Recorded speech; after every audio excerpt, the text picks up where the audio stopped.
नहीं प्रभु, मैं वचनबद्ध हूँ प्रभु।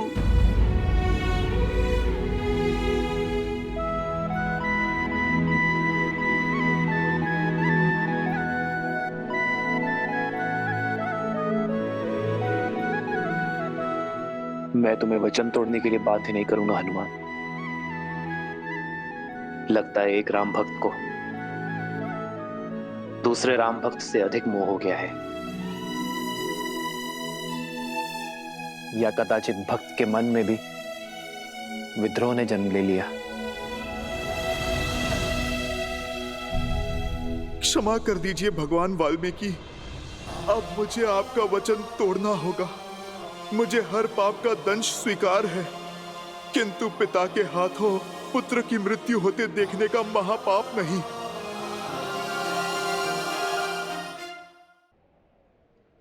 प्रभु, वो लवकुश साधारण ऋषि।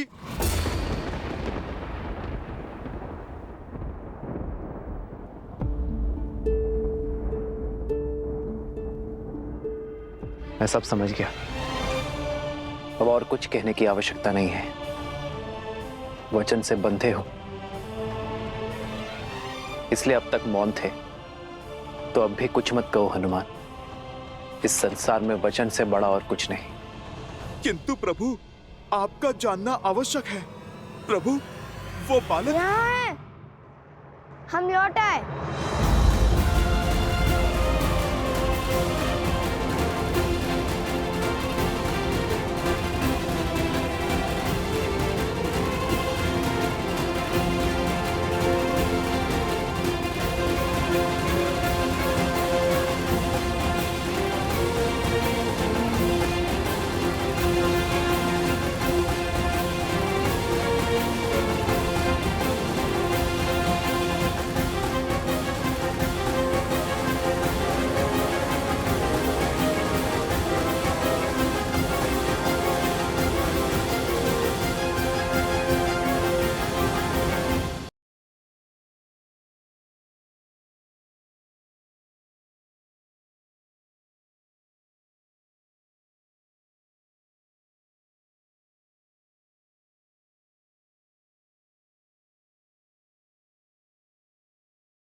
आज नहीं तो कल आपके निर्णय पर प्रश्न उठेंगे, जिनके उत्तर के बिना रामायण संपूर्ण नहीं होगी।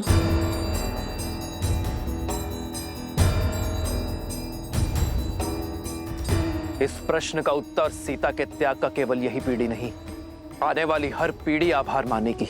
जिस आने वाली पीढ़ी की आप बात करते हैं, वो पीढ़ी माता सीता के मुख से इस त्याग की कहानी को सुनना चाहती है। ढूंढिए माता सीता को, उन्हें स्वीकारिए। माता सीता का स्थान कोई स्वर्ण मूर्ति नहीं ले सकती। सीता यहां नहीं आ सकती। तुम दोनों अब ये वाद विवाद छोड़ दो और अश्व को मुक्त कर दो। उद्दंडता की भी सीमा होती है। उद्दंडता की सीमा तो अयोध्या की प्रजा ने पार की थी। उसने जिसके लिए आपने त्याग किया, जिसके कारण एक निर्दोष नारी को अपना पति, अपना परिवार और घर छोड़कर जाना पड़ा। मौन।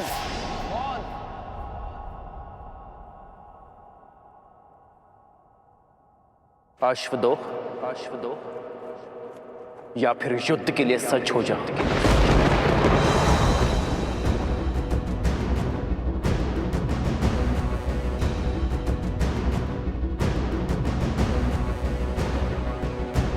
यदि आप माता सीता को खोज कर नहीं लाएंगे, उन्हें पुनः नहीं अपनाएंगे, तो हम भी अश्व नहीं छोड़ेंगे। स्वर्ण की मूर्ति रख देने से प्रेम सिद्ध नहीं हो जाता। माता सीता के हाथों आहुति दिलवाकर कीजिए रामायण संपूर्ण, अन्यथा उठाइए अस्त्र। हम युद्ध के लिए सज्ज हैं।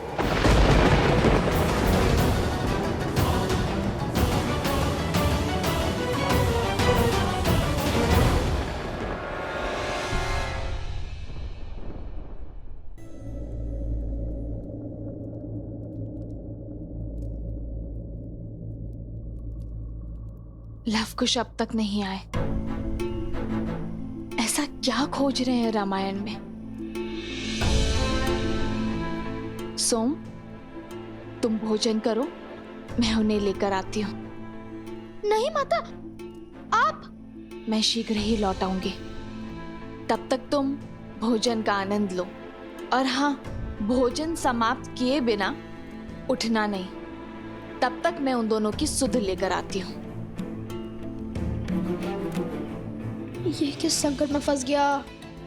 लवकुश तो आश्रम में है ही नहीं और भोजन समाप्त किए बिना उठ नहीं सकता।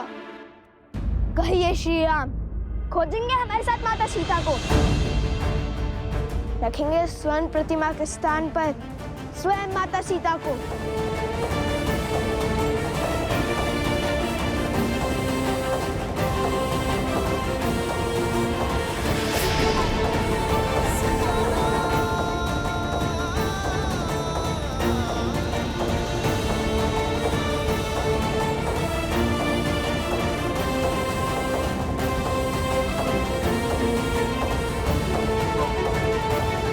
मैं तुम दोनों को क्षमा कर सकता हूं, बिना युद्ध के इस अश्व को लेकर जा सकता हूं, किंतु जो शस्त्रहीन और दुर्बल पर वार करते हैं वो क्षमा के नहीं, मेरे दंड के भागी होते हैं।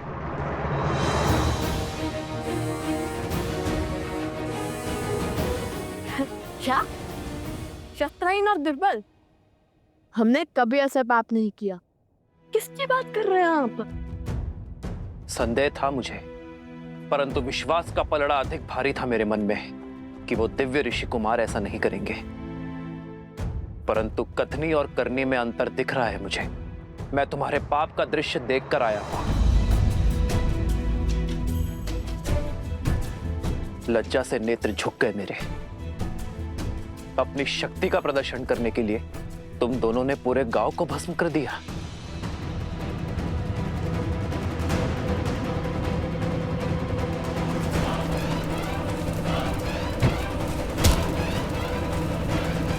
असंभव, हमने ऐसा कुछ नहीं किया। झूठा दोष मढ़ रहे हैं आप हम पर। धर्म के पथ पर चलने वाले लवकुश को अधर्म के संस्कार नहीं दिए वन देवी ने। प्रभु, मुझे भी इन पर पूरा विश्वास है। ये दोनों ऐसा घोर अपराध नहीं कर सकते।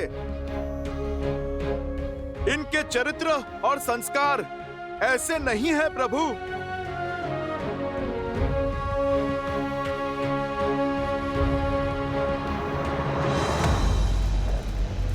अच्छा हुआ भैया, हमने उस गांव पर अपनी माया का खेल नहीं खेला। लवकुश बनकर गए अवश्य, पर सत्य में त्राही त्राही मचाकर लौट आए। यदि हम उन गांव वालों के साथ सम्मिलित हो जाते तो सत्य की मूरत वो राम क्षण भर में हमें पहचान लेता। अब जो बीज बोया है उसका फल पकते हुए देखना है। शीघ्र ही राम का क्रोध हर सीमा लांघ जाएगा।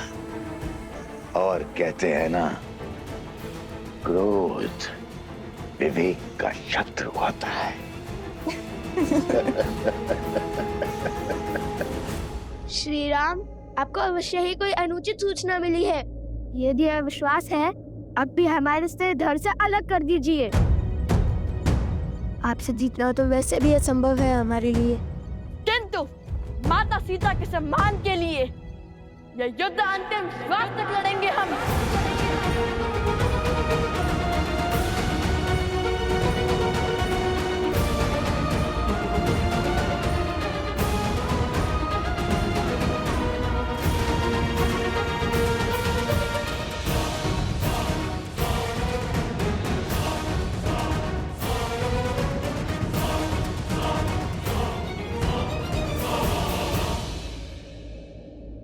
युद्ध आरंभ होने से पूर्व मेरी एक अंतिम बात और सुन लो। व्यक्ति का जीवन उस पर उसके माता पिता का ऋण होता है। मैं नहीं चाहता कि तुम उनकी अनुमति के बिना, उनकी जानकारी के बिना ये युद्ध लड़ो। जाओ और जाकर अपने माता पिता और अपने परिजनों से मिलकर आओ। कदाचित तुम्हारे माता पिता तुम्हें समझा पाए, तुम दोनों को अपनी भूल का आभास करवा पाए। कौन है तुम्हारे पिता?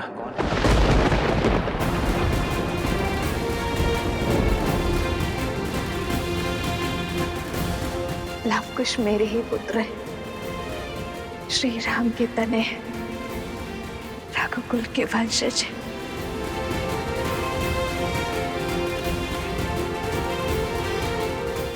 क्या योद्धा के लिए उसके कुल का नाम होना आवश्यक है?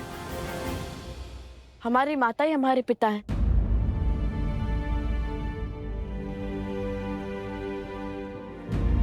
उन्होंने कभी हमें पिता की कमी आभास होने नहीं दी।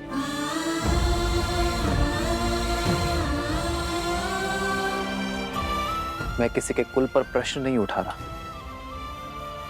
पर क्या तुम दोनों की माता को तुम्हारे इस कर्म का ज्ञान है? नहीं। तो जाओ और अपनी माता को इस निर्णय से अवगत कराओ। हो सकता है कि ये सत्य जानकर वो तुम दोनों को ये अनर्थ करने से रोक दे।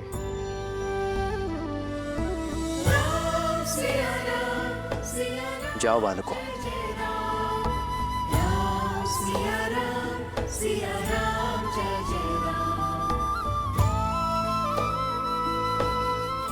हनुमान जी, हमारे अश्व की रक्षा का दायित्व आपका है। वचनबद्ध हैं आप। राम सिया राम जय जय राम। राम सिया राम जय जय राम।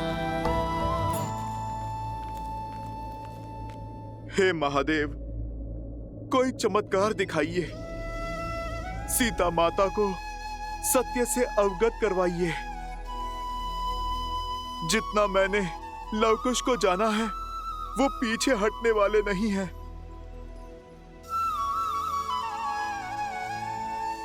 महादेव, अब तो आपके ही अंश श्री राम भक्त हनुमान ने गुहार लगाई है।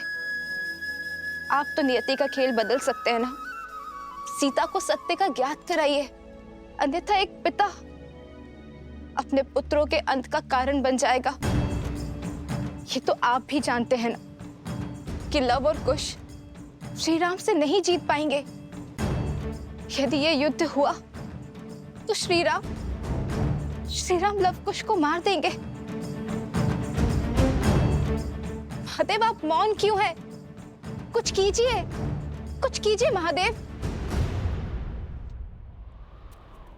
अरे माता, कहाँ चल रहे हैं आप? बाहर संकट है, आप भी ने तो कहा था। हाँ, वो मैं। आप तो लवकुश को खोजने निकली थी ना? हाँ, कहाँ है लवकुश? अरे हाँ, वो तो अध्ययन कक्ष में है ना, रामायण के अध्ययन में। मैं उन्हें देखकर आती हूँ। हाँ, वही होंगे, और कहाँ जाएंगे?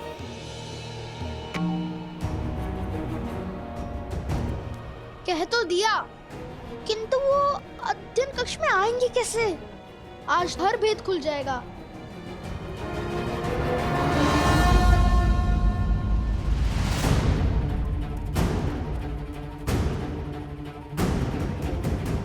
लवकुश,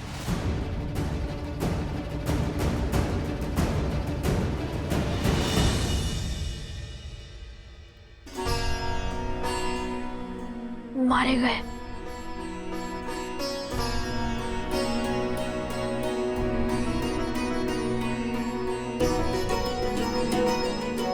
बच गए, किंतु क्या ये माता के अंतिम दर्शन है? कहाँ है लवकुश?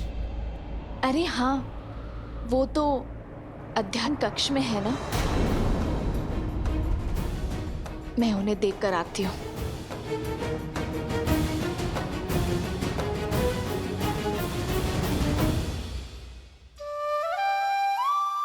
बाल बाल बचा, भी इसी क्षण निकल जाता हूँ, अन्यथा ये सियाराम के लाल मुझे पुनः फंसा देंगे।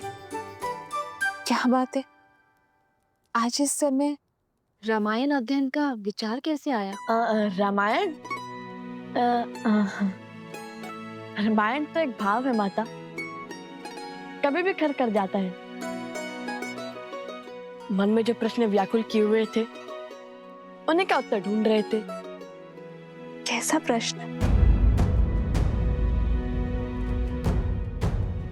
जिस निर्णय ने मर्यादा पुरुषोत्तम प्रभु श्री राम पर लांछन लगाया, उन्हें कलंक का भागी बनाया, राम सिया को भिन्न किया, और आप इतने विश्वास के साथ कैसे कह सकती है माता कि इस निर्णय में माता सीता की भी सहमति थी? यह निर्णय माता सीता का ही था।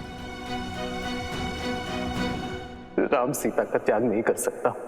किंतु राम सीता का त्याग नहीं कर रहा है। महाराजा राम को महारानी का त्याग करना होगा। हम दोनों अपने राज्य का परित्याग कर देंगे तो ना ही कोई प्रश्न उठेंगे और ना ही कोई उत्तर की अपेक्षा करेंगे। हम दोनों नहीं, केवल मैं आ रहा हूं, जिसने रामायण को ध्यान से पढ़ा है, उसके हर एक शब्द को समझा है, उसे इतना भान तो होना ही चाहिए। रामायण जैसे महाकाव्य को पढ़कर भी जो श्री राम और सीता को ना समझ पाया, तो वो तो अभागा हुआ ना। जो श्री राम पर संदेह करते हैं, वो ये भूल जाते हैं कि श्री राम ने जो भी किया,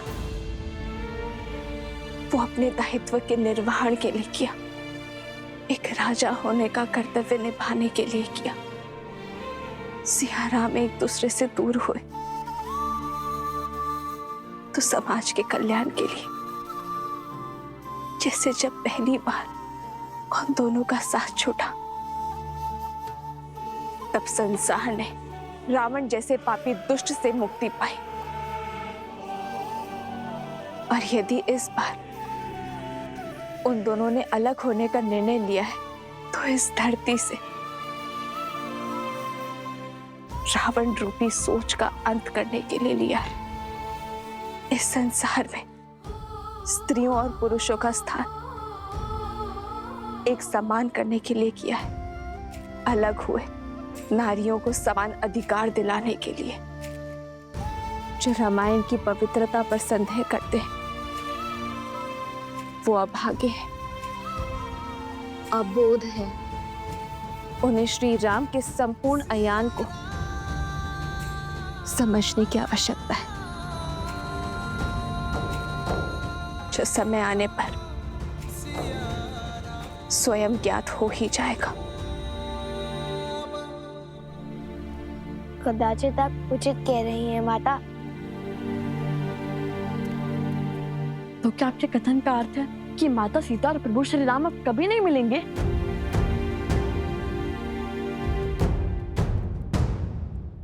नियति चाहे जितना चाह ले, धरती को आकाश से दूर करने का, किंतु क्षितिज में जाकर सांझ का मंद तेज दोनों को एक कर ही देता है। हाँ, मैं ये नहीं जानती कि सिया राम के जीवन में वो सांझ कब आएगी? माता, वो समय हम लाएंगे जब प्रभु श्री राम और माता सीता फिर से एक होंगे। क्षितिज, हम करेंगे रामायण संपूर्ण।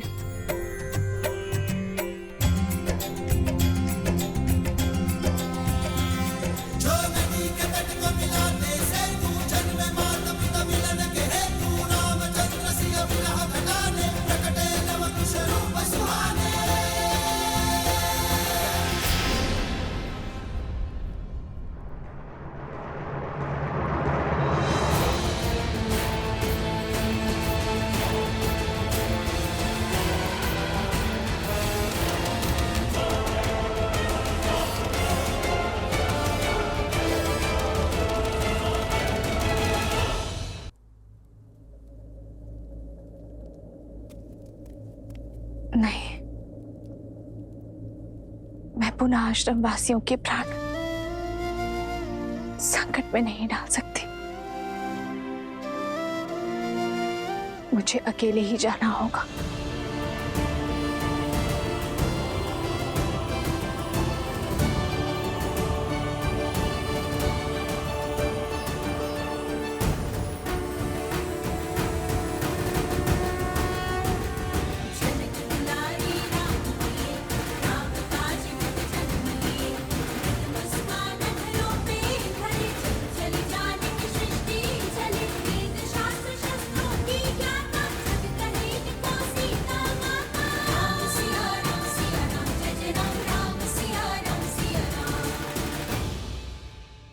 लवकुश, आपने अपनी माता को सत्य बताया? मुख से तो नहीं कहा, किंतु संकेत अवश्य दे दिया हनुमान जी। श्री राम और माता सीता के संबंध पर अटूट विश्वास रखती है हमारी माता। इसलिए श्री राम और माता सीता को मिलाने का प्रयास हमारा धर्म भी है और कर्तव्य भी। कारण चाहे जो हो, तुम्हें अपनी माता से सत्य नहीं छुपाना चाहिए था। जितना हमने अपनी माता के जीवन को समझा है, यदि उन्हें सत्य का भान होता तो कदाचित हमें युद्ध से रोक सकती थी, किंतु हमारा उद्देश्य समझकर, हमारा लक्ष्य जानकर वे हमारा साथ ही देती। तन और मन दोनों से आपसे युद्ध करने के लिए सच है श्री राम।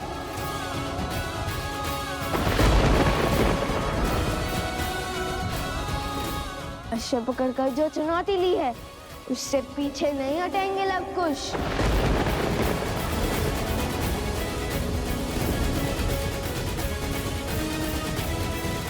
जैसी तुम्हारी इच्छा। मैंने हर धर्म का पालन किया ताकि तुम दोनों को इस युद्ध की अग्नि में जलने से रोक सकूं। और यदि युद्ध करने की ही मंशा है तुम्हारी तो तथास्तु।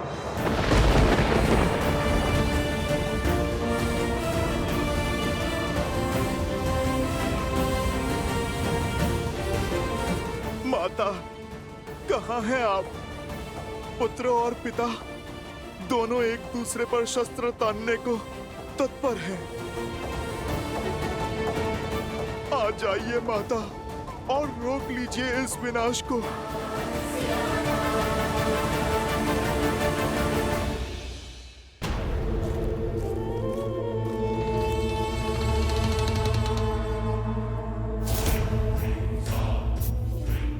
आओ सीता आओ, चली आओ अपनी मृत्यु के पीछे।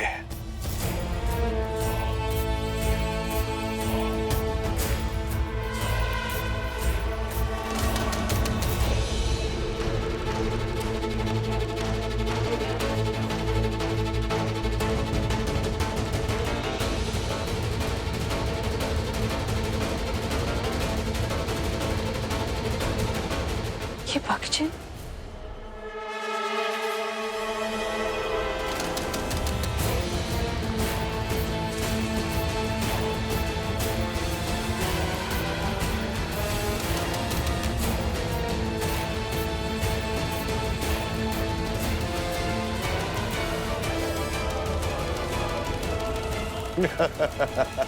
अद्भुत! शक्ति को युक्ति से काटा है तुमने शूर्पणखा। क्या योजना बनाई है सीता को राम और लवकुश के युद्ध से दूर ले जाने की। सीता का आश्रम में वास इस युद्ध में बाधा डाल सकता था, और अब हम हार का भार नहीं उठा सकते हैं भैया। अब जब राम लवकुश पर अस्त्र चलाएगा और जब लवकुश उसके वार का प्रतिकार देंगे, और तब उस क्षण का साक्षी समस्त त्रिलोक बनेगा। और ऐसे में ये बात सीता तक ना पहुंचे, ये तो असंभव है। इसलिए सीता को इस युद्ध और युद्ध भूमि से दूर ले जाना अति आवश्यक था भैया। और वचन से बंधा वो हनुमान चाह कर भी अपना मुख नहीं खोल पाएगा और चुपचाप इस विनाश का स्वांग देखता रहेगा। उत्तम शूर्पणखा, उत्तम।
सीता से मेरी शत्रुता बहुत वर्षों पुरानी है।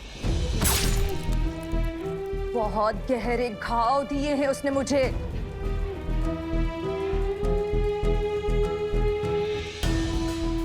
आज मैं उससे अपनी हर पीड़ा, हर दुख, हर कष्ट का प्रतिशोध लूंगी। आज उस सीता का अंत होगा। एक साधारण सी स्त्री होकर भी मेरी माया को हराया उसने। मेरे तिरस्कार का कारण बनी वो। मेरे कुल को लील गई और मेरे भ्राता को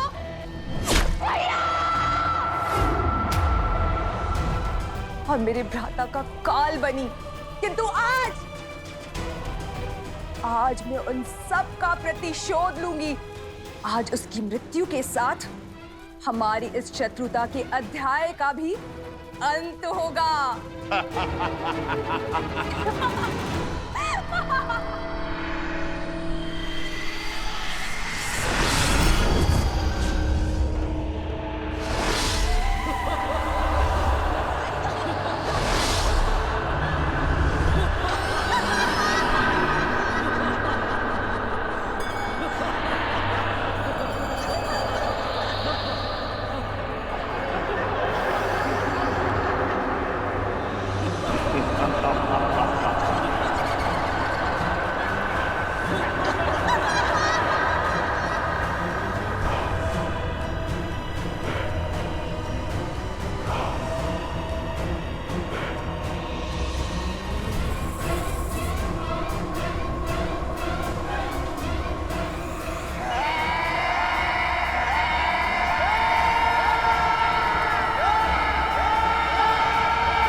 श्री राम।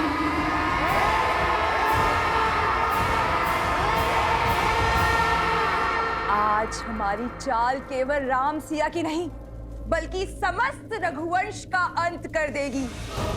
रघुवंश के विनाश का शंखनाद हो चुका है भैया, और अंत के इस अध्याय का आरंभ हो चुका है।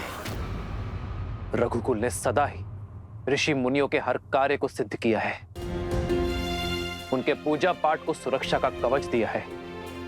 रघुकुल का एक भी तीर किसी ऋषि के विरुद्ध नहीं चला है, किसी मुनि के तन को छलनी नहीं किया है। और यदि मैं राजा होकर यह युद्ध लड़ूंगा तो न्याय की हानि होगी।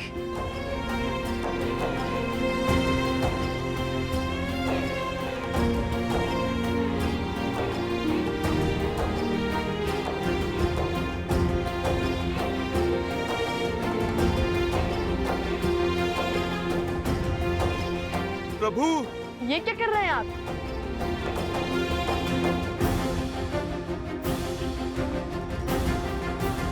राजा के आभूषण उसकी पहचान होती है, आप ये क्यों उतार रहे हैं? राजा, तुम्हारी दृष्टि में जो अपराधी है वो राजा राम नहीं, सीता का पति राम है। और एक पति का सीधा संबंध उसकी पत्नी के साथ होता है। जिसकी पत्नी वनवासी है, श्रृंगार और आभूषण धारण नहीं करती, तो तुम्हारे प्रश्न और प्रहार का उत्तर देते हुए ये पति भी आभूषण धारण नहीं कर सकता। और दूसरी बात, शास्त्रों के अनुसार एक राजा का ऋषि कुमारों से युद्ध करना वर्जित है, किंतु ऋषि कुमारों में द्वंद्व संभव है। तो इसलिए आज ये राजा राम कुछ समय के लिए अपना राजसी रूप त्याग कर एक वनवासी की भांति युद्ध लड़ेगा। श्री राम श्री राम श्री राम श्री राम श्री राम श्री राम श्री राम श्री राम। ना पिता को सत्य का भान है और ना ही पुत्रों को। पिता को ये नहीं पता कि वो अपने ही वंश को लील रहे हैं, और पुत्रों को ये आभास नहीं है कि वो जिन पर बाण ताने खड़े हैं वो उनके ही पिता हैं। कदाचित सत्य का ज्ञान इस युद्ध को टाल सकता है। कम से कम ये प्रयास तो कीजिए कि सत्य उन तक पहुंच सके। सत्य उचित समय आने पर ही सबके समक्ष उजागर होता है देवी, और जो समय से पूर्व ही सत्य को सबके सामने लाने का प्रयास करता है वो नियति के लक्ष्य में बाधा उत्पन्न करता है। आवश्यक नहीं कि समय सदैव आपके पक्ष में हो, क्योंकि सत्य और समय कभी साथ साथ होते हैं तो कभी भिन्न। श्री राम और लवकुश के मध्य होने वाले इस युद्ध को भी स्वयं समय ने ही चुना है। स्वयं समय ने ही साक्षात नारायण को इस दुविधा में डाला है कि वो इस परीक्षा की घड़ी का सामना करे। ये द्वंद्व आने वाली पीढ़ियों को ये संदेश देगा कि परीक्षा की घड़ी आने पर, दुख की घड़ी आने पर उससे लड़ा नहीं जाता, उसे काटा जाता है। और सीता, उनका क्या महादेव? वो तो सूर्पनखा और सहस्त्र रावण के पाश में फंसी है। कहीं जो काम शक्ति नहीं कर पाई वो युक्ति ना कर दे। नहीं नहीं महादेव, सीता को कुछ नहीं होना चाहिए।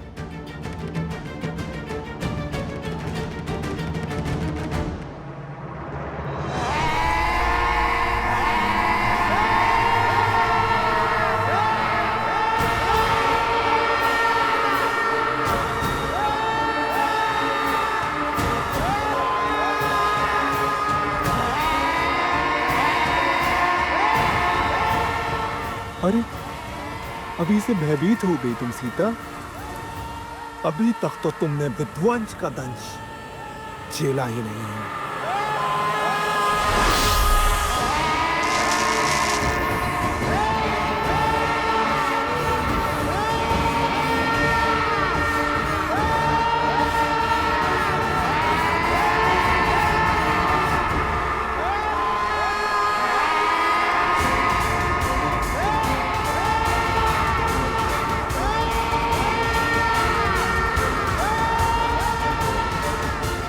मार डालो बानासुर, अंत कर दो इस सीता का।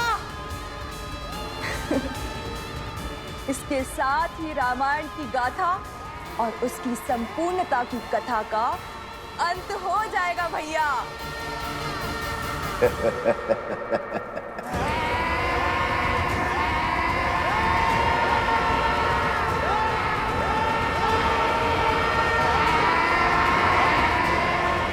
ये दीवारें तो मेरी समीप आ रही है।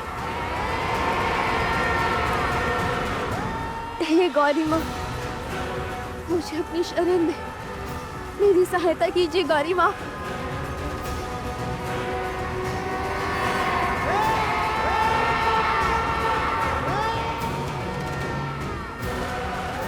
रक्षा करे माँ गौरी, रक्षा करे।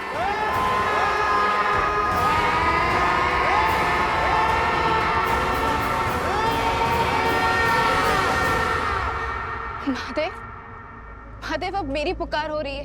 आप समय से विवश हैं और मैं भक्त की पुकार से। किंतु मैं क्या करूं? समय आ गया है देवी, जब आपको अपने समक्ष झांक कर देखना होगा, आत्मनिरीक्षण करना होगा। यही समय की मांग है, आपके लिए भी और देवी सीता के लिए भी। मैं कुछ समझी नहीं। भूल रही हैं आप, गौरी का एक दूसरा रूप भी है, जिससे साक्षात काल, महाकाल दोनों भयभीत रहते हैं।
असंभव, ये नहीं हो सकता,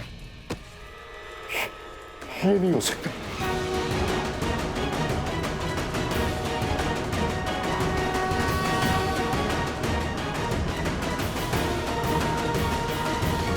किस चिंता में पड़ गए आप भैया? क्या हो गया आपको? सीता के पीछे देखो, कौन है वो?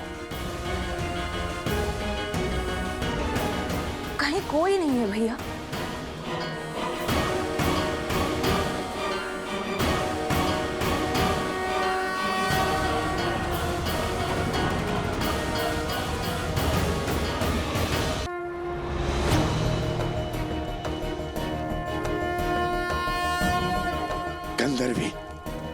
गंधर्वी चंचलाक्षी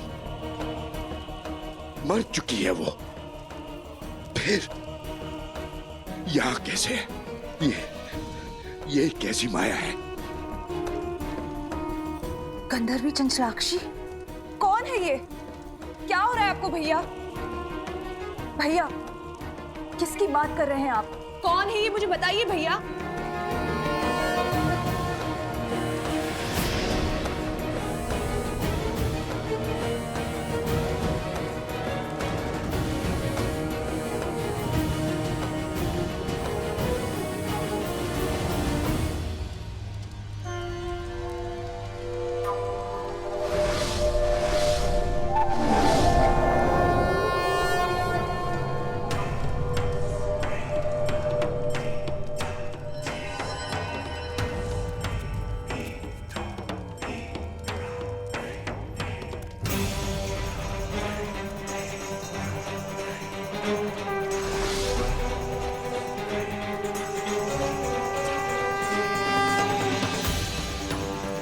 असंभव।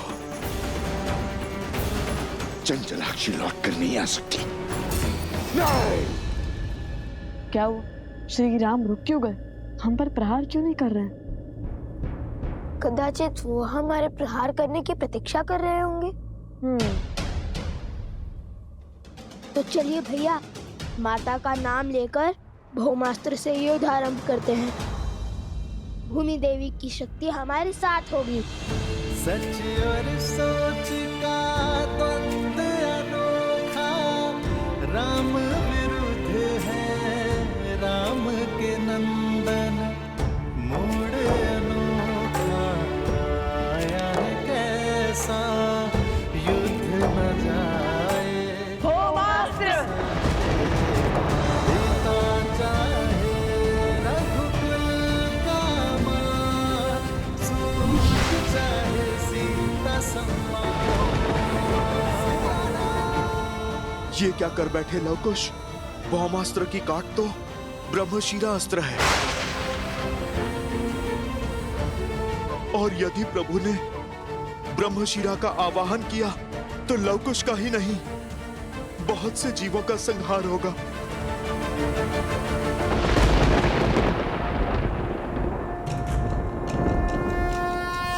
श्री रामम श्री रामम श्री रामम श्री राम, श्री रामम श्री रामम श्री रामम श्री राम।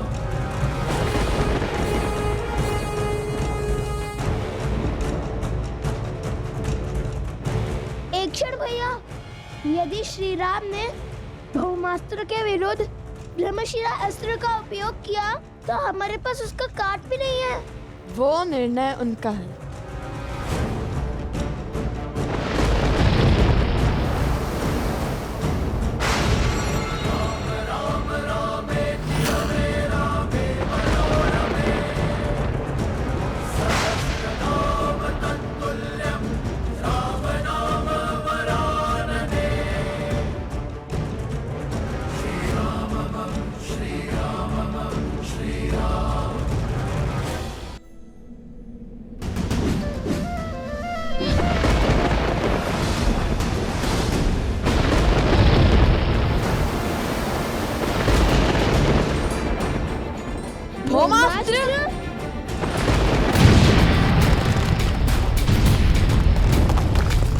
श्री रामचंद्र कृपालु भजु मन, हरण भव भय दारुण।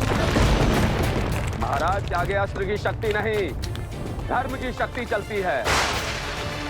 अस्त्र चाहे कोई भी हो, महाराज के तप और त्याग के कारण हर अस्त्र की शक्ति 100 गुना बढ़ जाती है।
प्रभु आप रुक जाइए, मत कीजिए ये अनर्थ। मेरे पास रुकने का कोई कारण नहीं है हनुमान। ये दो बालक अयोध्या के मान सम्मान को ध्वस्त कर रहे हैं, रामराज्य के स्वप्न का संहार कर रहे हैं। प्रभु, मैं भगवान वाल्मीकि के वचन से बंधा हूं, इसीलिए मैं आपको सत्य नहीं बता सकता, किंतु मैं आपको अवश्य इतना कह सकता हूं, ये जो घट रहा है उचित नहीं है प्रभु।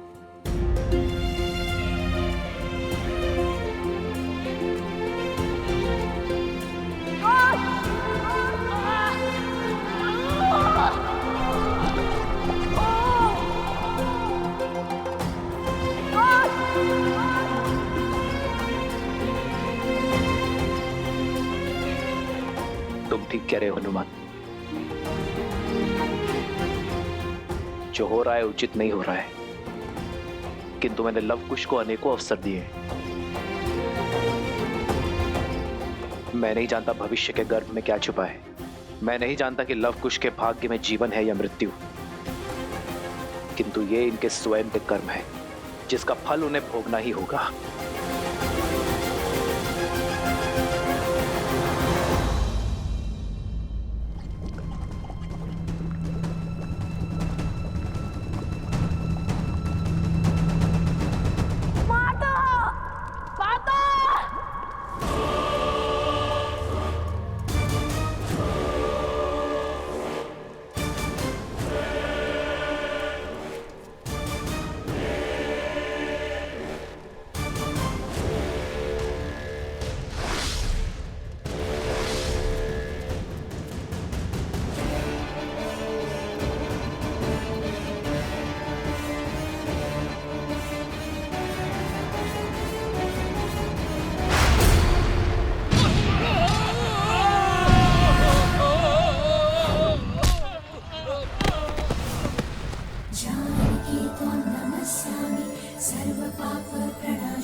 कुछ कीजिए भैया, अन्यथा हमारा एकमात्र सेवक भी स्वाहा हो जाएगा।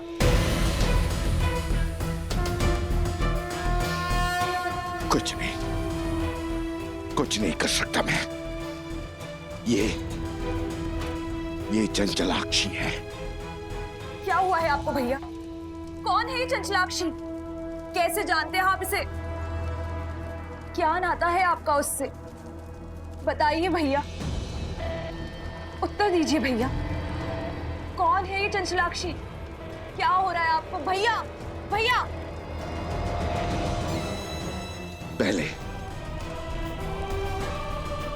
पहले बानासुर को बचाना होगा। यदि सीता को मेरा सत्य पता चला तो वो मेरी मृत्यु का भेद भी जान जाएगी।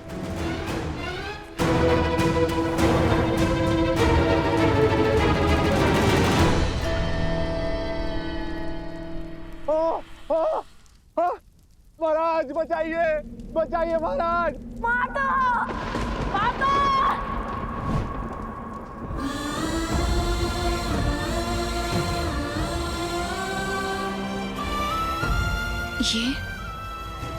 ये सब लवकुश, लवकुश, लवकुश, कहाँ हो तुम? कहाँ है लवकुश? लवकुश,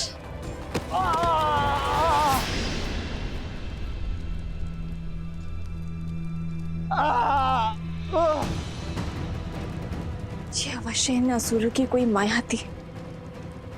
मेरे मंत्र जाप में विघ्न डालकर भाग निकलने की इनकी युक्ति थी। ये मेरे पुत्रों का स्वर नहीं था।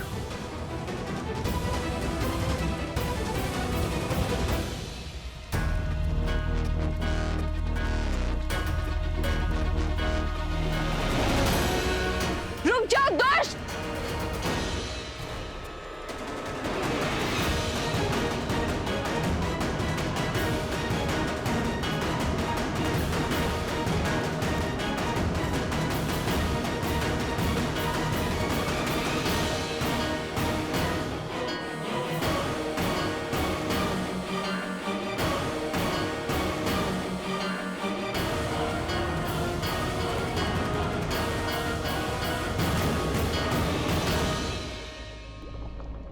संभाल कर कुश, ये पत्थर तो खिसक रहे हैं।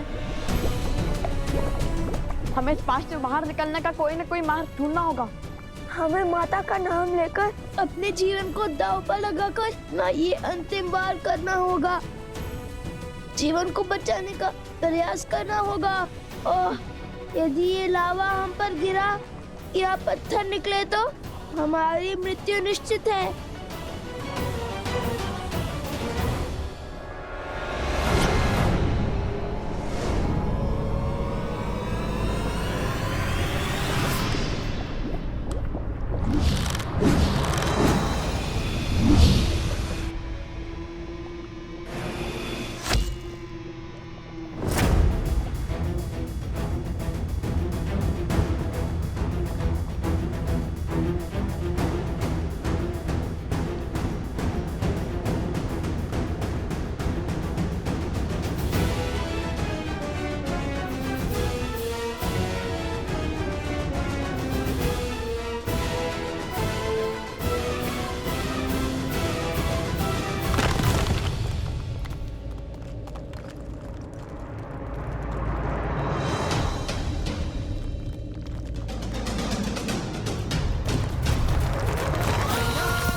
अद्भुत।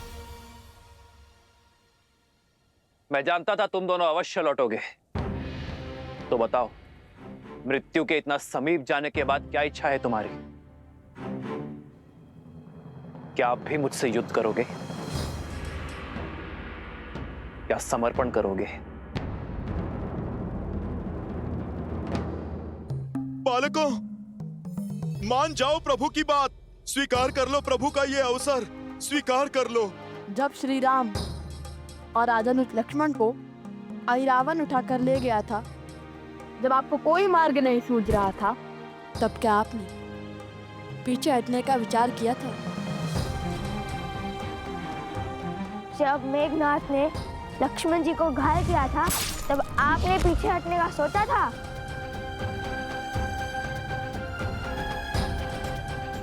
जिनके पास धर्म का साथ होता है, उन्हें पीछे हटने की कोई आवश्यकता नहीं होती। बालकों, आपको किसने कहा कि हमने अश्वरोग का धर्म किया है?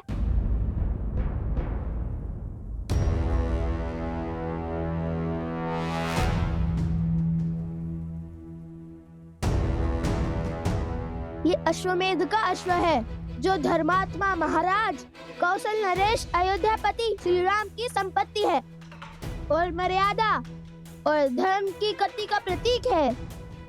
जिसने भी इसे रोकने का साहस किया और अयोध्या की चतुरांगिनी सेना से युद्ध को आमंत्रण करेगा। हमने तो केवल ये चुनौती स्वीकारी है।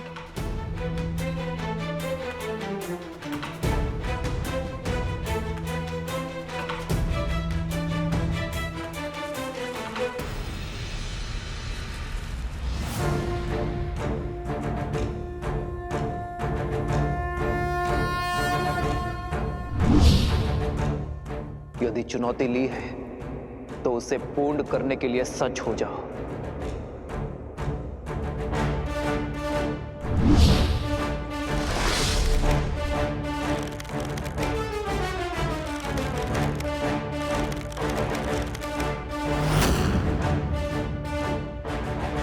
सावधान!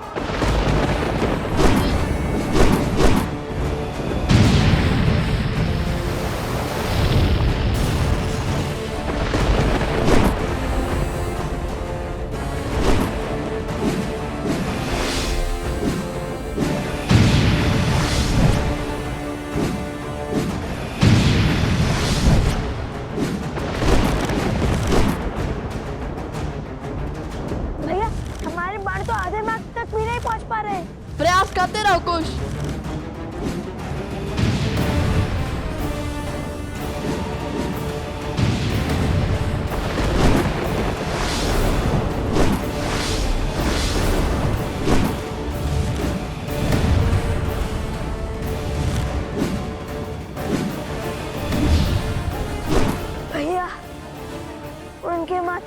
अश्वें तक भी नहीं उभर रहे और यहाँ हम मन और संबल हारते जाते हैं। शब्द नहीं, हस्त चलाओ कुश।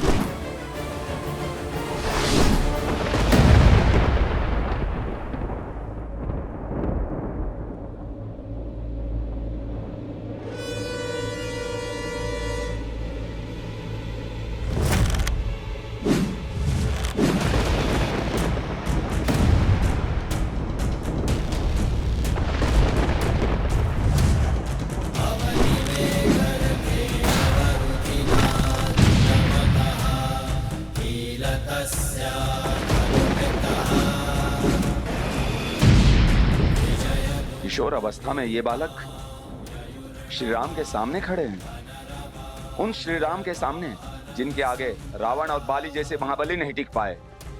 लगता है जैसे श्री राम के समक्ष साक्षात श्री राम खड़े हैं। ये विद्या के धनी अवश्य हैं, किंतु विद्या का उपयोग अधर्म के लिए कर रहे हैं।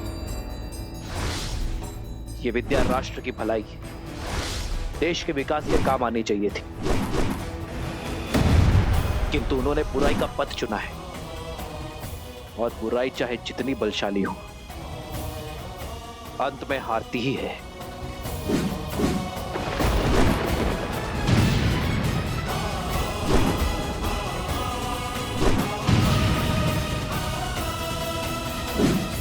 यह युद्ध आज समाप्त होकर ही रहेगा। या तो ये बालक आज अपना हट त्यागेंगे या फिर प्राण। रघुकुल रीत सदा चली आई, प्राण जाए पर वचन न जाई।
हे महादेव, इस महाविनाश को रोकने का आप मुझे मार्ग दिखाइए। मेरे प्रभु और उनके वंशजों को इस अनर्थ से बचाइए महादेव।